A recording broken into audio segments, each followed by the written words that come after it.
صلی اللہ علیہ وسلم کی کوئی تعریف کرتا ہے، آپ سوچ نہیں سکتے کہ اتنا چھوٹا سا بچہ عشق نبی میں ڈوب کر کیسے آپ کی شان کو بیان کر رہا تھا، آپ کے اوصاف و کمالات کو اور آپ کی خوبیوں کو بیان کر رہا تھا۔ گویا آپ کی شان کو بیان کر کے ایک ایمان والا اپنے ایمان میں تازگی لاتا ہے، اپنے ایمان کو تازہ کرتا ہے، اور گویا کہ یہ ایمان کا ایک حصہ ہے۔ تو آئیے میرے بھائیو بزرگوں، کافی دیر سے آپ پروگرام سن رہے ہیں، اور ادارہ حاضہ نے جہاں ایک قاری کو پیدا کیا ہے، جہاں ایک شاعر کو پیدا کیا ہے، وہاں اچھے سے اچھے خطیب کو بھی پیدا کیا ہے۔ ابھی آپ ان خطیبوں کا جلوہ دیکھیں گے جو کبھی تو آپ کے سامنے اردو زبان میں آئیں گے، کبھی آپ کی زبان سے ہٹ کر کے عربی زبان میں آپ کے درمیان آئیں گے، اور کبھی اس دنیا کی زبان انگریزی زبان میں آپ کے سامنے آئیں گے۔ ہر لہجے میں، ہر زبان میں، ہر لینگویج میں آپ کے درمیان اسلام کے اس پیغام کو پہنچائیں گے۔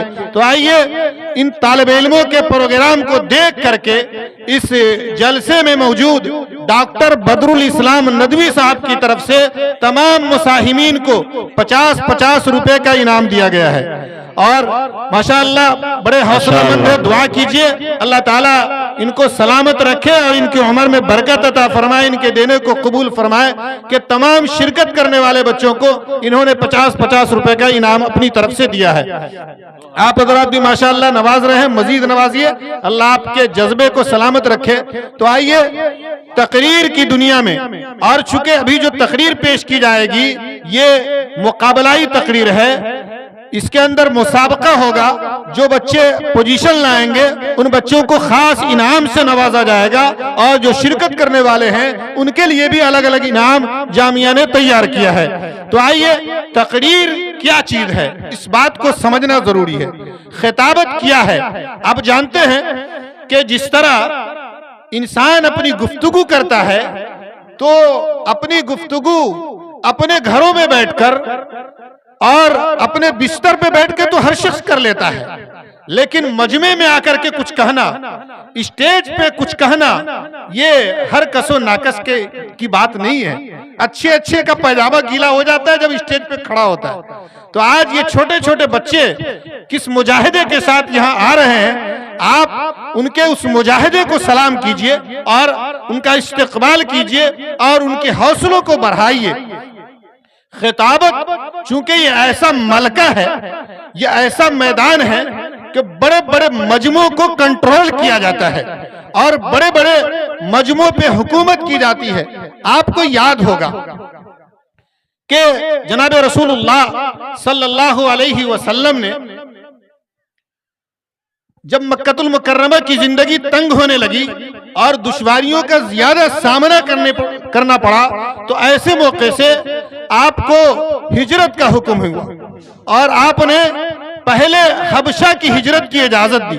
اور آپ کو پتا ہوگا کہ ظالمین کا یہ پورا تہیہ تھا اور فیصلہ تھا کہ ان مسلمانوں کو کہیں چین سے رہنے نہیں دیا جائے۔ جب مسلمانوں نے حبشہ کی ہجرت کی تھی تو اس موقع سے یہ ظالمین اور کفار وہاں پہنچ کر کے وہاں کے لوگوں کو، وہاں کے بادشاہوں کو ورغلانا شروع کیا، لیکن اسلام نے ایسے مجاہد اور ایسے خطیبوں کو پیدا کیا تھا کہ اسلام کا ایک خطیب کھڑا ہوا اور ایسی ولولہ انگیز تقریر کی، ایسی پر اثر تقریر کی کہ حبشہ کا بادشاہ اس تقریر کو سن کر کے، اس خطابت کو سن کر کے بڑا متاثر ہوا، اور ان ظالمین کی ایک نہیں سنی اور ان مسلمانوں کے حق میں وہ رحم دل بن گیا۔ تو خطابت چونکہ ایسا ملکہ ہوتا ہے کہ بڑے بڑی جگہوں پہ اپنا سکہ جمایا جاتا ہے، تو جہاں ادارہ حاضہ نے قرآن کا حفظ کرایا، جہاں کتابوں کو پڑھایا، جہاں اسباق دہرائے، وہیں بڑے خطیبوں کے لیے بچوں کو تیار کرنا شروع کیا کہ ہمارا یہ بچہ آج سے تقریری میدان میں آگے بڑھتا رہے گا تو آگے چل کر نامور خطیب بنے گا، پورے ملک میں جائے گا، ملک سے باہر جائے گا، اس علاقے کا نام روشن کرے گا، محلے کا نام روشن کرے گا، اور پوری دنیا کے اندر اسلام کے پیغام کو پہنچائے گا۔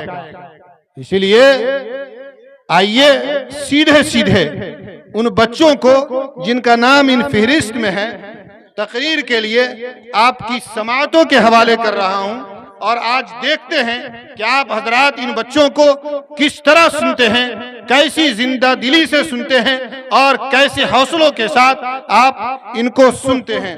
تو آئیے پہلی عربی تقریر پیش کرنے کے لیے، اور وہ بھی عربی تقریر فضیلت قرآن کے عنوان پہ ہوگی، جناب محمد فیضان مظفر پوری کو میں دعوت دیتا ہوں کہ آئے اور عربی زبان میں فضیلت قرآن کے عنوان پر تقریر پیش فرمائے۔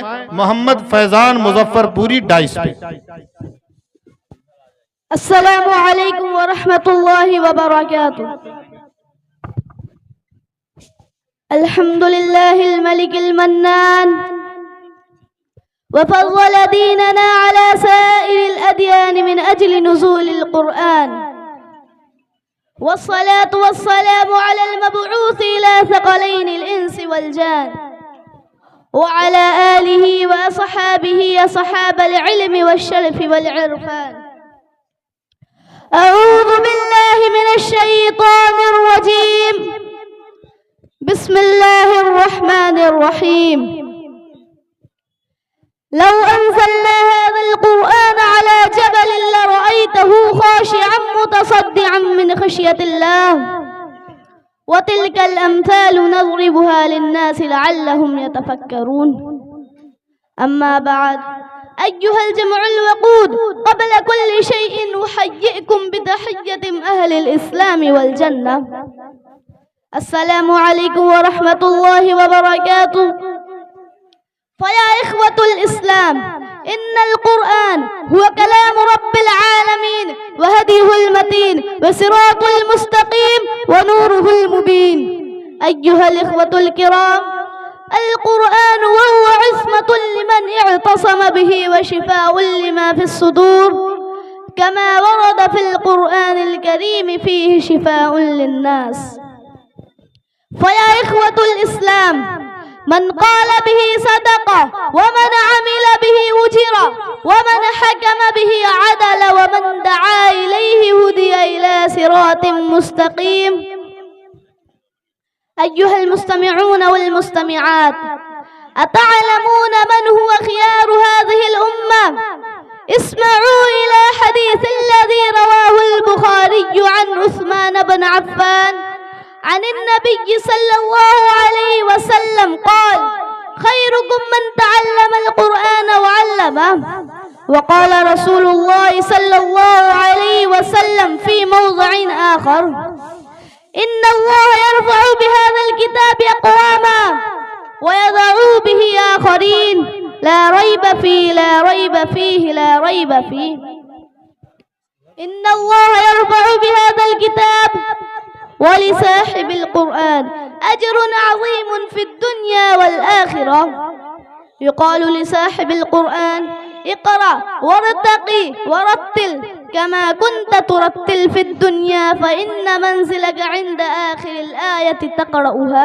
الله أكبر. وفي الأخيرة: أنا أدعو ربي وربكم، أنا أدعو ربي وربكم على عمل مطالبة القرآن وسنة النبوية صلى الله عليه وسلم، وآخر دعوانا أن الحمد لله رب العالمين۔ کیا ہے؟ انہوں نے کہا کہ خیرکم من تعلم القرآن وعلمہ، تم میں سب سے بہتر شخص وہ ہے۔ یہ کس کا فرمان ہے؟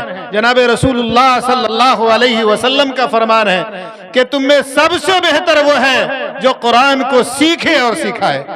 آقا پورے کائنات کے لیے نبی تھے، پورے کائنات کے لیے رحمت للعالمین تھے، آپ پوری کائنات کو جانتے تھے، آپ نے صحابہ کو ہر علوم کو سکھایا اور سکھوایا، آپ نے صحابہ کو ہر چیزیں بتائی، لیکن آپ نے اعلان کیا کہ تم میں بہتر وہ ہے جو قرآن سیکھے گا اور سکھائے گا۔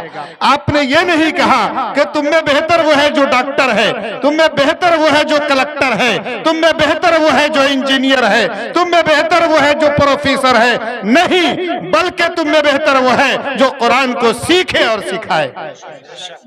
آگے کہا: ان اللہ یرفع بہذا الکتاب اقواما ویضع بہ آخرین، کہ اللہ تعالیٰ اس کتاب کے ذریعے بہتوں کو بلندی عطا کرتا ہے اور بہتوں کو پستی عطا کرتا ہے۔ یہ قرآن ہی ہے جس کو لوگوں نے سینے سے لگایا، اپنے سینے میں بسایا، اپنے عمل میں لایا تو اللہ نے اسے بلند کر دیا۔ لیکن جب قرآن کو طاقوں میں سجایا، گھروں میں تو رکھا، الماریوں کی زینت تو بنایا، نہ زبان پہ لایا نہ عمل پہ لایا، قرآن چھوڑ دیا، اپنی زندگی سے دور کر دیا، اللہ تبارک و تعالی ایسے لوگوں کو پستی کی طرف لے جاتا ہے۔ اس لیے میرے بھائیو، یہ قرآن کا پیغام ہے کہ ہم سبوں کو زندہ رہنا ہے۔ اور آگے کہا یقال لصاحب القرآن اقرأ ورتق ورتل كما كنت ترتل في الدنيا فإن منزلك عند آخر آية تقرأها۔ یہ آخری پیغام دے کر چلے گئے کہ قیامت کے دن صاحب قرآن یعنی حافظ قرآن سے کہا جائے گا پڑھتا جا چڑھتا جا، پڑھتا جا چڑھتا جا، تیرا آخری مقام آخری ٹھکانہ وہی ہے جہاں تیری آخری آیت ہے۔